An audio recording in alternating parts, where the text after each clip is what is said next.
Hello, स्वागत है आपका फिर से एक नए वीडियो में। आज का जो हम लोग का टॉपिक है वो है एरिया एंड पेरीमीटर।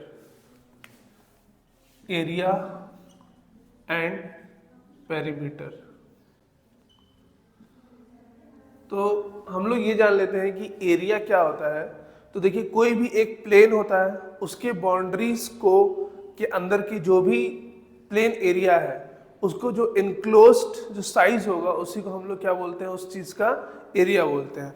अगर प्रॉपर मैं डेफिनेशन बताऊं तो the area of a plane figure is the total space enclosed by its boundary.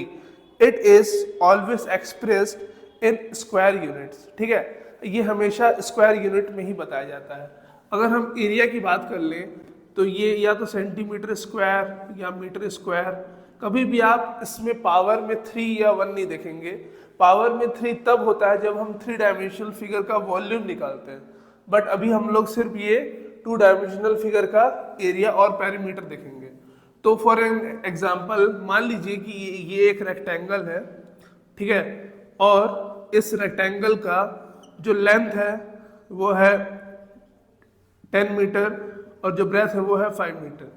ठीक है, तो इसका जो एरिया जो निकलेगा उसके लिए हम फॉर्मूला यूज करते हैं एरिया ऑफ रेक्टेंगल का। Area of rectangle is equal to length into breadth.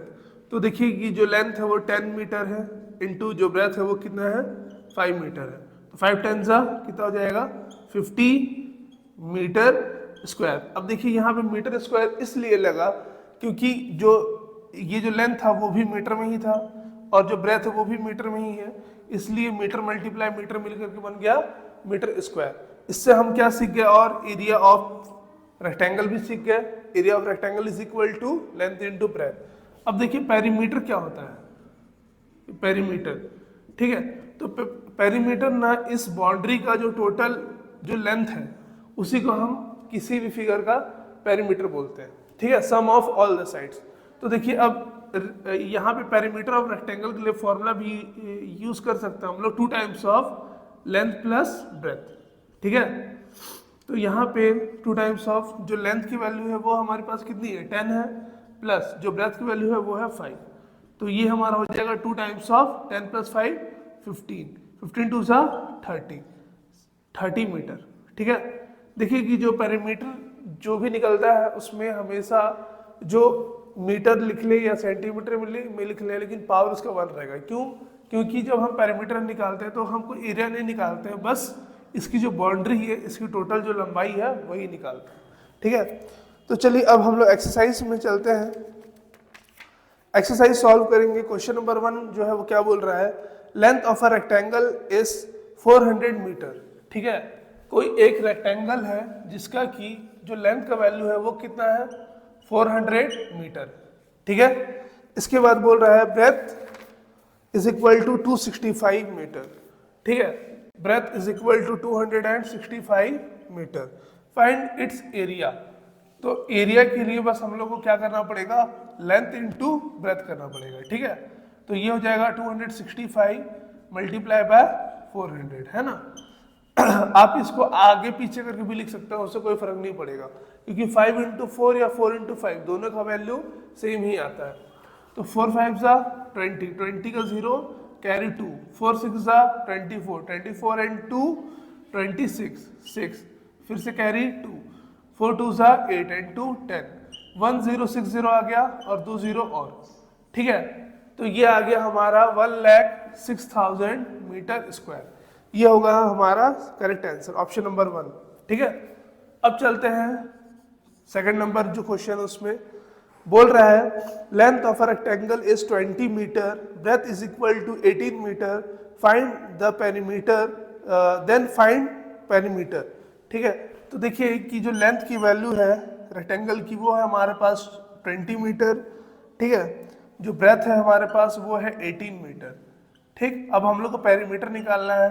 तो ऑलरेडी हम लोग को पता है पेरीमीटर का फॉर्मूला क्या होता है, 2 times of length plus breadth. तो perimeter is equal to 2 times of length का वैल्यू कितना है 20 है, प्लस ब्रेथ का वैल्यू हो गया 18। P is equal to 2 times of 20 plus 18 38 होगा। अब देखिए ये पेरीमीटर इज इक्वल टू 8 2 जा 16 6 कैरी 1 2 3 जा 6 and 1 7, तो ये 76 मीटर आ जाएगा। ये हमारा आ गया पेरीमीटर ऑफ अ रेक्टेंगल। ठीक है, चलिए अब क्वेश्चन नंबर 3 पे चलते हैं।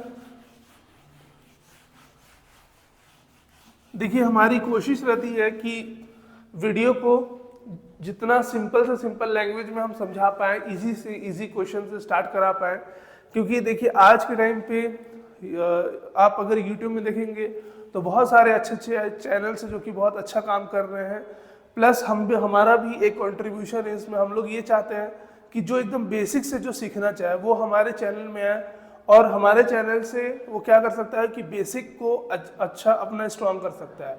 जैसे हम लोग बेसिकली सैनिक स्कूल और जो नवोदय विद्यालय हैं उनके बच्चों को ट्रेन करते हैं जो कि एंट्रेंस एग्जाम के लिए जाते हैं, तो उनमें क्या होता है कि बेसिक से ही पूछता है। तो हमारा जो पहला अप्रोच है वो ये है कि पहले हम लोग बेसिक्स को पहले अच्छे से सबका क्लियर करवा लें, उसके बाद हम लोग एडवांस तक भी जाएंगे। तो अगर आप लोगों को ये वीडियोस अच्छे लगते हैं तो नीचे आप लोग जो कमेंट करके भी बता सकते हैं कि कैसा लगता है आप लोगों को वीडियोस। क्वेश्चन नंबर 3 में चलते हैं। The length and the breadth of the rectangle field are 400 metre and 250 metre. देखिए एक चीज में ध्यान देने लायक है कि यहाँ पे length and breadth of the rectangle field बोला है, तो पहले बोल दिया लेंथ, मतलब जो पहले आया है उसको हम लोग क्या मान लेंगे कि वो लेंथ है। ठीक है, तो हमारा जो लेंथ का वैल्यू है वो हमारा 400 मीटर।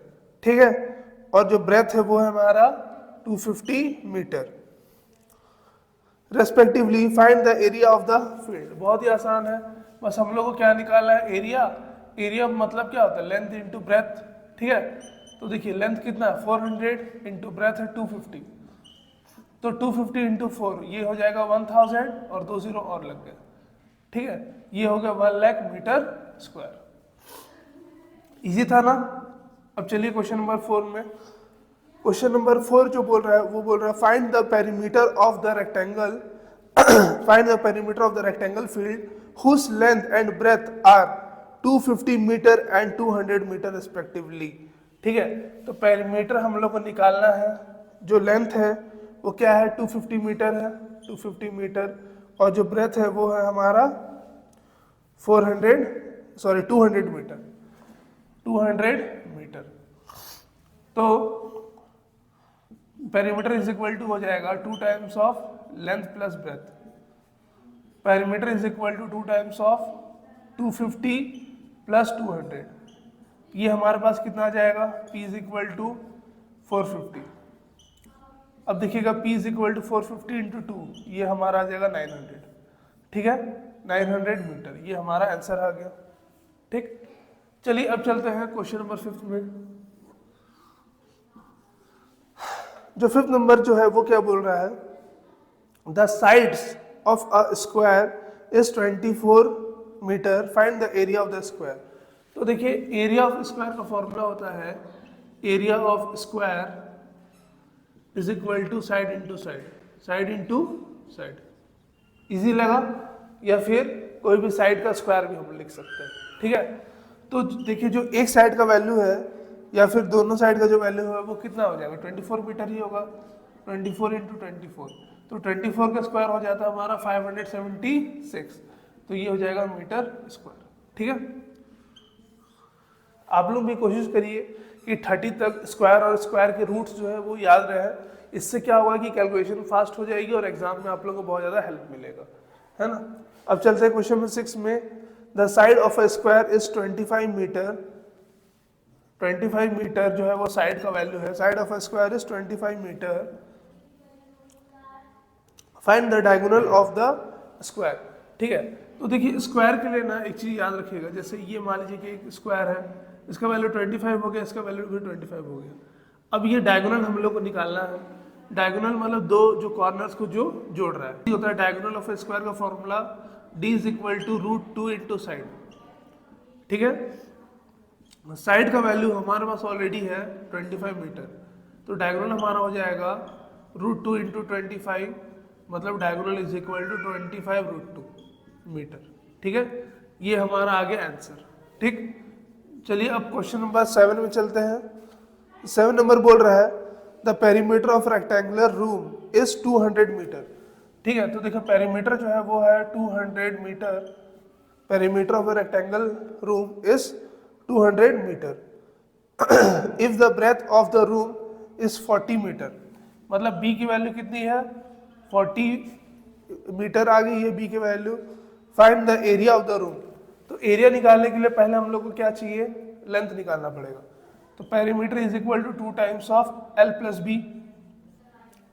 पेरीमीटर की वैल्यू होगी 200 is equal to 2 times of length plus breadth की वैल्यू कितनी है, 40 है। अब देखिए 2 1 जा 200 जा, ये हो गया 100 is equal to L plus 40।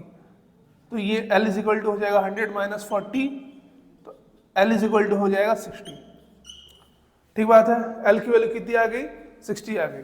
अब देखिए अगर हम लोग को निकालना है एरिया, तो एरिया के लिए क्या होता है, लेंथ इनटू ब्रेथ होता है। ठीक है, तो लेंथ की वैल्यू 60 हो गया और ब्रेथ की वैल्यू कितना हो गया, 40 हो गया। 6 4 जा 24, 2400 मीटर स्क्वायर। ये हमारा हो जाएगा आंसर क्वेश्चन नंबर 7 का। ठीक है।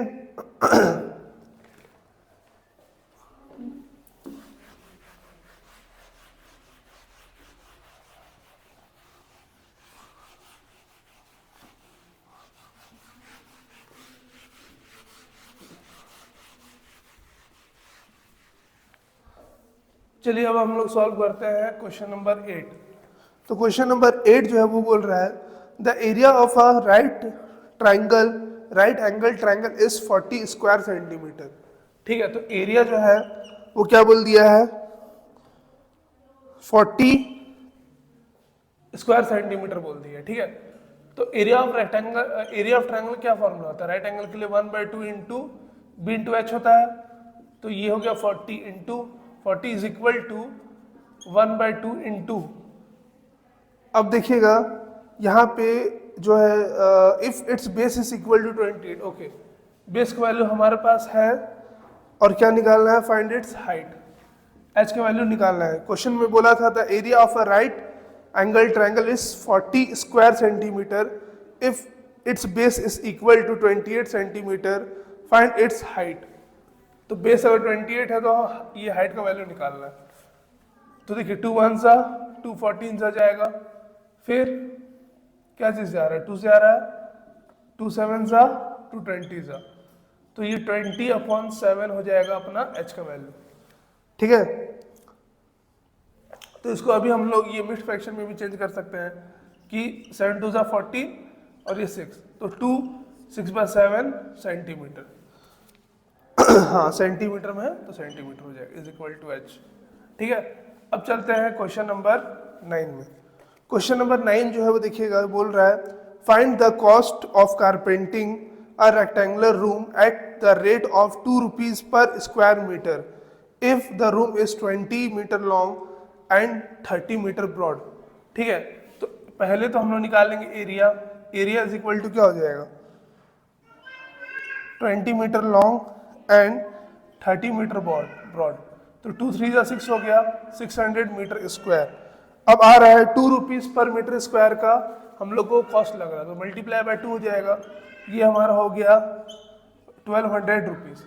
ये हमारा टोटल कॉस्ट आ जाएगा जो कि रूम की फर्नीचर में हम लोग को लगेगा, जो कि कारपेंटर ले रहा है ना। अब चलते हैं क्वेश्चन नंबर 10 में। The breadth of a rectangular room is 2/3 of its length. तो देखिए जो ब्रेथ है वो क्या है, 2/3 ऑफ इट्स लेंथ है ना। तो मान लीजिए L is equal to L, बोला है क्वेश्चन में the breadth of the rectangular room is 2/3 of its length, तो breadth is equal to 2/3 of length. ठीक है, the area of the room is 2400 metre square. तो एरिया जो है वो है हमारे पास 2400 मीटर स्क्वायर। ठीक है, find the length of the room, तो बहुत ही आसान है, area is equal to length into breadth होता है। एरिया है हमारे पास 2400 is equal to L into ये ब्रेथ का वैल्यू हो जाएगा 2/3 L। ठीक है, अब देखिए डायरेक्टली कैंसल आउट हो सकता है, 2 1 सा 2 1200 सा 3 इंटू 1200 ये आ जाएगा 3600 is equal to L square. तो root of 3600 is equal to L, L is equal to हो जाएगा 36 6 0 0 का 1 0, तो लेंथ इज इक्वल टू हो जाएगा 60 मीटर। ठीक है, मीटर में ही है, हाँ सही answer, length is equal to हो जाएगा 60 मीटर। तो ये कुछ बेसिक जो थे क्वेश्चन थे 2 डायमेंशनल फिगर की, जिसमें कि हम लोगों ने देखा कि स्क्वायर, रेक्टेंगल और ट्रायंगल का एरिया, पेरीमीटर, ये सब चीज़ कैसे निकालते हैं। तो अगर आप लोग को ये वीडियो अच्छा लगा हो तो प्लीज़ इस वीडियो को एक लाइक कीजिए and don't forget to subscribe and share. Thank you.